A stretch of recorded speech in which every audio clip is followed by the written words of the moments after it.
bapak-bapak, saudari-saudara seiman, kita semua tahu dalam hidup beragama kita mengenal nabi-nabi, orang-orang yang istimewa dalam kehidupan agama, dan mereka itu disebut nabi. Kita mulai dengan Perjanjian Lama. Ada nabi yang disebut Nabi Ibrahim. Kemudian ada Nabi Nuh yang selamat dari bahtera dengan bahtera. Ada Nabi Musa yang sangat terkenal dengan memimpin Israel keluar dari Mesir. Kita kenal juga nama seperti Elia, Nabi Elia. Nabi yang begitu kuasa sehingga bisa menahan hujan, tidak boleh datang hujan selama 6 bulan. Atau nabi yang meminta supaya kelaparan turun atas Israel karena Israel begitu bejat.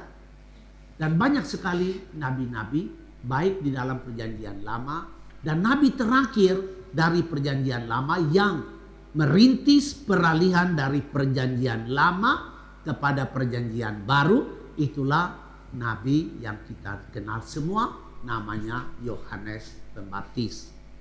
Nah, setelah Yohanes Pembaptis datanglah Yesus. Dan nama Yesus ini ya kita dengar tiap-tiap kali. Tiap-tiap kali kita berdoa, nama itu kita sebut. Jikalau ada pewartaan atau ada pelajaran agama di sekolah, nama itu disebut. Yesus adalah nama yang hidup di dalam hati setiap orang. Kalau orang berada dalam keadaan susah, ya panggil nama Tuhan Yesus. Ketika orang ada di rumah sakit dalam keadaan yang sekarat, dia panggil nama Tuhan Yesus. Ya, nama Yesus ini nama yang begitu hidup. Dia begitu melekat di dalam setiap orang Kristen. Nah, sekarang kita coba melihat di manakah keunikan dan di manakah keistimewaan agama Kristiani ini. Ya, memang dari statistik ya saya lihat jumlahnya lebih banyak, tetapi bukan itu. Bukan itu keunggulan dan keunikan atau keistimewaan dari kekristenan kita. Apakah kita punya Yesus yang begitu berkuasa? Saya pikir dalam agama-agama lain pun banyak sekali orang-orang yang berkuasa seperti Yesus. Walaupun nama itu begitu melekat di dalam hati kita, tetapi juga kalau kita mempelajari agama-agama lain, banyak orang-orang hebat dan berkuasa juga di agama-agama itu. Kalau kita katakan bahwa Yesus adalah guru yang berwibawa, dalam agama-agama lain pun banyak sekali guru-guru yang berwibawa, guru-guru yang punya kekuatan luar biasa.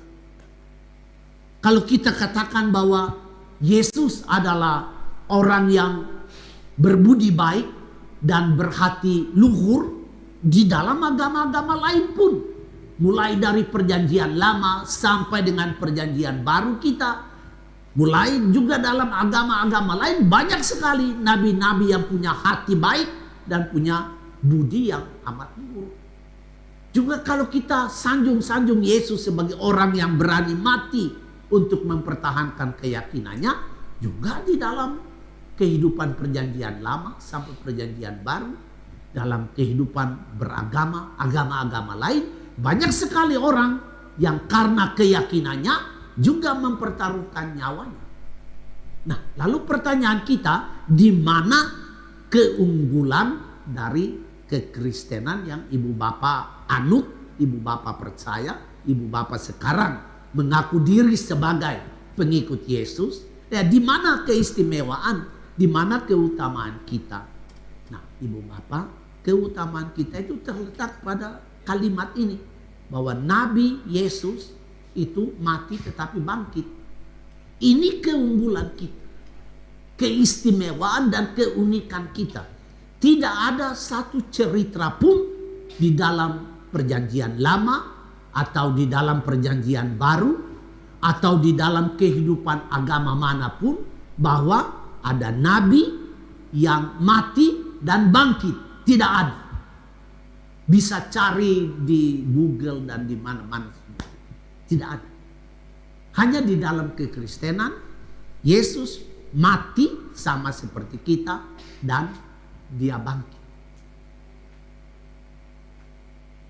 Bangkitnya Yesus itu artinya apa? Dia hidup. Tetapi hidup artinya apa? Dia hadir di tengah-tengah kita. Dan kehadirannya itu tadi kita dengar di dalam Injil. Dia datang di tengah para murid. Dan mereka semua pada terkejut. Karena mereka pikir mereka melihat hantu. Tetapi Yesus meyakinkan mereka bahwa dia hidup. Dia katakan hantu tidak ada tulang dan tidak ada daging. Tapi coba lihatlah ini.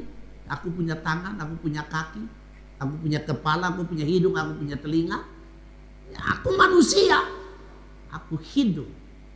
Yang dahulu 3 hari lalu kamu saksikan saya mati di salib, sama dengan saya yang sekarang ini ada di tengah-tengah kamu. Inilah tangan dan kakiku, inilah lambungku yang bekas-bekas luka.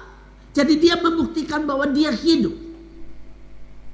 Dan dikatakan dalam Injil bahwa para murid itu amat bersuka cita, amat bergembira ketika mereka melihat Tuhan itu. Tetapi hati mereka pun masih heran, apa ini benar? Dia meyakinkan mereka lagi, ada makanan enggak kamu punya? Para murid bilang ada ikan goreng, mau nggak? Mau. Dia ambil ikan goreng itu dan makan di tengah-tengah mereka. Jadi dia hidup. Yesus hidup. Dan bukan hanya hidup, dia hadir di tengah-tengah murid-muridnya. Dan bukan hanya hadir, dia hadir untuk menghalau ketakutan.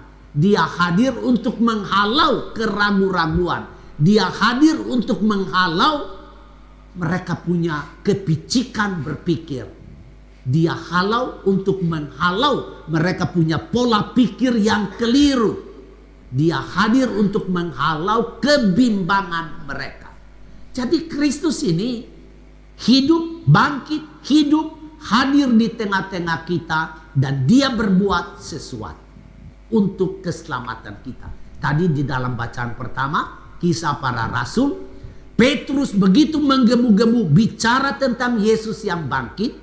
Dan dia katakan, saya bicara ini supaya kamu yang tidak tahu dapat bertobat dan percaya. Itu caranya. Yesus bangkit, hidup, hadir di tengah-tengah kita untuk membuat orang yang tidak tahu menjadi tahu melalui pewartaan para rasul. Begitu juga dalam bacaan kedua, Santo Yohanes bicara tentang orang yang ingin hidup benar. Dan Yesus memberitahu kepada mereka, kalau kamu mau hidup sebagai manusia yang benar, haruslah hidup seperti saya, seperti Kristus. Jadi Yesus bangkit, Yesus hidup, dia hadir di tengah-tengah kita dan dia berbuat sesuatu untuk keselamatan kita. Tadi malam saya ada diskusi singkat dengan seorang ahli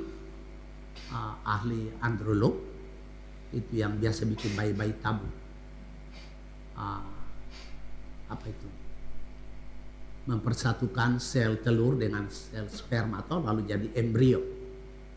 Nah, saya tanya dokter ini, saya tanya, itu bisa dilihat nggak itu embrionya itu? Dia tidak bisa. Itu hanya tidak bisa dilihat dengan kasat mata, hanya bisa dilihat dengan alat khusus ya, mikroskop atau apa.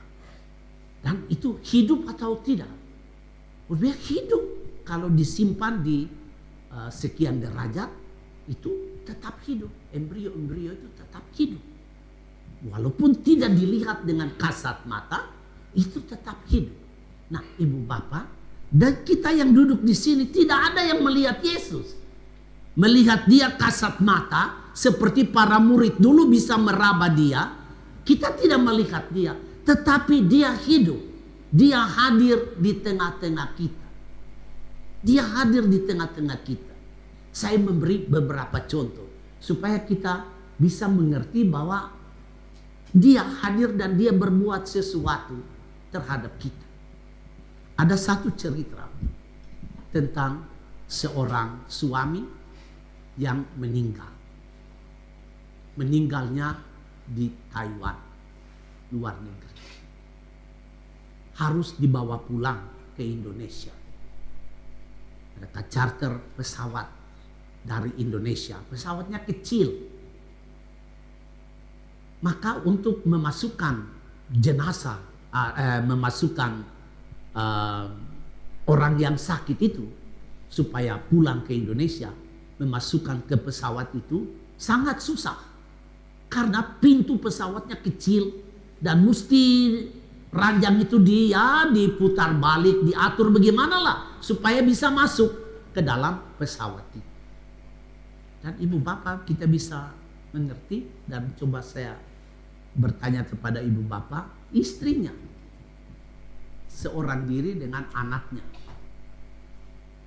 Tidak tahu kekuatan apa yang ada kepada ibu itu pada saat itu. Dia dengan begitu kekuatan yang tidak tahu dari mana bisa mendorong ranjang dari suaminya itu dan masuk dengan baik ke dalam pesawat.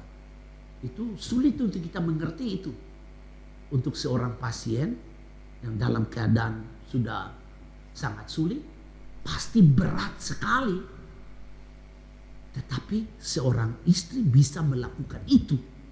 Itu kita boleh bertanya, toh kekuatan itu dari mana? Apakah dari ibu itu sendiri? Saya tidak yakin bahwa itu dari ibu itu sendiri, karena dia dalam keadaan panik, dalam keadaan sedih bahwa suaminya kayaknya tidak ada harapan. Jadi pasti kekuatan itu datang dari mana-mana. Itu cerita ya, salah satu cerita. Yang kedua, cerita yang kedua. Waktu saya baru jadi pastor, saya ditempatkan di hutan. Ya, saya juga tidak tahu pernah hidup di hutan itu seperti apa, tapi memang hutan. Tidak ada jalan. Ya, kita mesti jalan menurut jalan-jalan setapak yang ada. Banyak sekali lintah-lintah. Tetapi daerah di mana saya mesti datang itu kira-kira ada 15 kampung, dan perjalanan dari kampung satu ke kampung yang lain itu jaraknya 5 jam, ada yang 12 jam. Tidak ketemu apa-apa. 12 jam baru ketemu kampung itu. Dan saya sangat takut dengan lintah ya. Karena lintah itu kita lihat dia begini-begini terus tidak bisa menghindar. Bagaimana bisa sampai ke kampung-kampung itu tanpa kena lintah? Dan lihat sendiri dia ada di mana-mana. Ketika kita sampai di kampung, kita buka pakaian, wah dia jatuh pelan-pelan dari mana? Dari ketep, sudah besar-besar ini penuh darah begitu. Menakutkan sekali.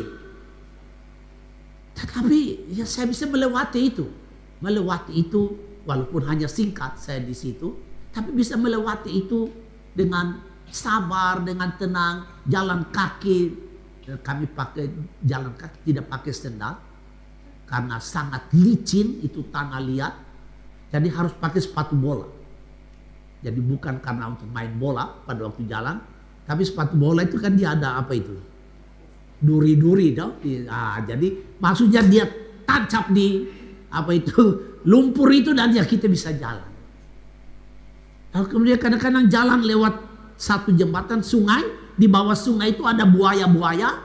Ya kita mesti jalan lewat satu kayu itu dan mesti jalan hati-hati. Takut kalau jatuh ya disambar buaya ya. Ya kayak begitu. Tapi ya kita bisa melewati. Nah ibu bapak saya hanya dalam waktu singkat. Tetapi misionaris-misionaris Belanda yang bertahun-tahun di tempat itu, mereka bisa melewatinya dengan aman. Kekuatan dari mana? Saya berpikir ini pasti kekuatan dari Kristus yang hidup itu. Kristus yang bangkit itu. Dia pasti menemani perjalanan para misionaris itu yang berkarya di tempat-tempat yang terpencil. Itu kita bisa bayangkan itu. Dan ada banyak 1001 cerita yang ibu bapak punya. Siapapun juga punya cerita-cerita itu, yang kemudian hari dia hanya mengatakan dengan kalimat pendek, Tuhan itu amat baik. Tuhan itu baik. Tuhan itu luar biasa. Orang hanya mengungkapkan begitu. Tetapi di belakang kalimat pendek itu, Tuhan itu baik. Tuhan itu luar biasa. Ada kisah yang luar biasa. Kisah perjumpaan orang itu dengan Tuhan yang bangkit. Tuhan yang hadir bersama dia. Dan Tuhan yang melakukan sesuatu dengan dia. Tadi malam saya baru dengar satu cerita lagi. Satu operasi besar. Otak harus dioperasi. Kepala harus dioperasi. Diperkirakan harus 4,5 jam.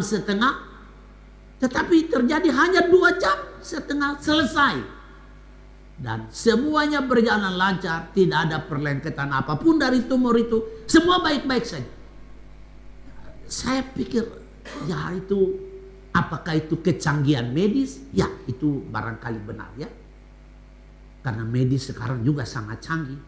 Tetapi saya pikir dan saya percaya bahwa di balik kecanggihan itu ada tangan yang penuh kuasa yang memimpin itu. Sehingga terjadilah apa yang kita tidak menyangka terjadi. Jadi yang tidak mungkin itu mungkin terjadi karena ada tangan yang invisible hands yang menuntun ini semuanya. Nah, ibu bapak, dalam hidup kita semua kita punya pengalaman ini. Nah, saya tutup permenungan ini. Ada kisah dari seorang nabi namanya Habakuk.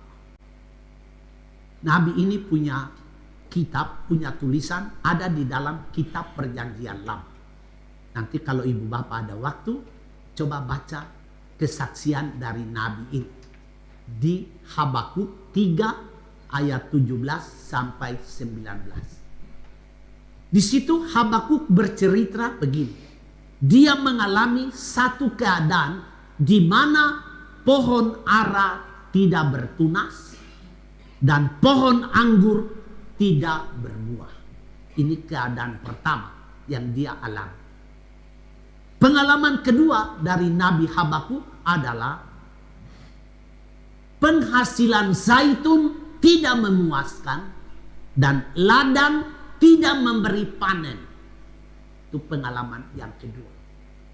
Pengalaman yang ketiga adalah tidak ada domba dan kambing di kandang dan tidak ada lembu dan sapi di dalam pagar. Ini pengalaman yang ketiga. Tetapi dia katakan, sekalipun pengalaman itu buruk bagi saya, hatiku bersukaria di dalam Tuhan. Saya bersorak-sorai di dalam Tuhan, karena Tuhanlah yang menyelamatkan aku. Dia memberi kalimat pendek di bawah kesaksiannya itu. Bagaimana cara Tuhan menyelamatkan aku? Dia katakan begini. Tuhan memberi aku kaki yang kuat seperti rusa. Saya memang berjalan di jalan yang terjal, tetapi dengan kaki yang kuat itu dia menuntun saya melewati jalan terjal itu dan saya selamat. Karena Tuhan adalah kekuatanku. Ibu bapak, saudara-saudari, kita semua yang duduk di sini adalah orang perantau di bumi ini. Kita semua adalah orang pendatang di bumi ini. Dan kita semua adalah para peziarah di bumi ini. Orang asing di bumi ini. Itulah sebabnya kita mesti mati. Iya kan? Kita mesti mati karena kita orang pendatang. Orang pendatang itu artinya kita tinggal di pondok. Bumi ini adalah pondok kita. Jadi kita mesti mati supaya apa? Kita sampai ke rumah. Rumah adalah tempat tinggal permanen. Pondok adalah tempat tinggal sementara. Nah, kita semua ini adalah perantau, pendatang dan orang asing. Jadi kita tinggal sementara di bumi ini dan kita sekarang bersiara menuju rumah. Nah, dalam pesiaran ini kita ketemu dengan banyak situasi yang luar biasa dalam hidup kita. Ada situasi di mana kita menangis, ada situasi di mana kita tertawa, ada situasi di mana kita bisa melompat, ada situasi di mana kita menyeret-nyeret kaki sedikit, ada situasi di mana kita tertawa, ada situasi di mana kita diam terpekur, ada situasi di mana kita canda ceria, tawa dengan teman-teman. Ada situasi di mana kita sendiri. Begitu banyak pengalaman dan peristiwa yang kita alami selama kita merantau di bumi ini. Ibu bapak, mari kita ingat satu hal ini. Dalam pengalaman di mana hati kita bergembira, Yesus bangkit, hidup dan hadir di situ.